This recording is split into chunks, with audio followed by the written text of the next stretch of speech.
接下来带来的这一首歌是我第一首创作的客家歌。希望有人的做对，今年个年代，白白的又痛快，谁甜蜜的喧哗。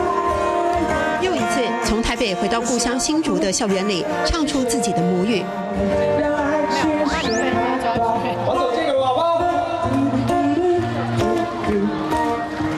国中校庆请来歌手演唱并不多见，师生们觉得新鲜，开心的热情回应。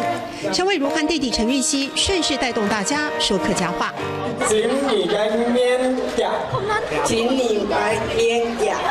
OK， 恭喜你获得青鸟的代表的专辑。年轻的客家创作歌手和年轻的学子很快的搭上频率。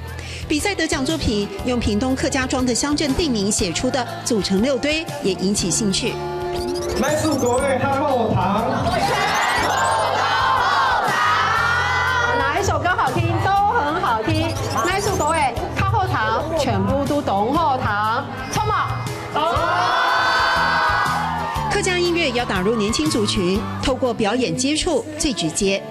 这是一个非常好的推广，虽然很辛苦，都要一点一滴的累积，但是我们愿意一起去冲，不要辜负自己身为客家人，做好自己音乐的故事，然后让大家有感动。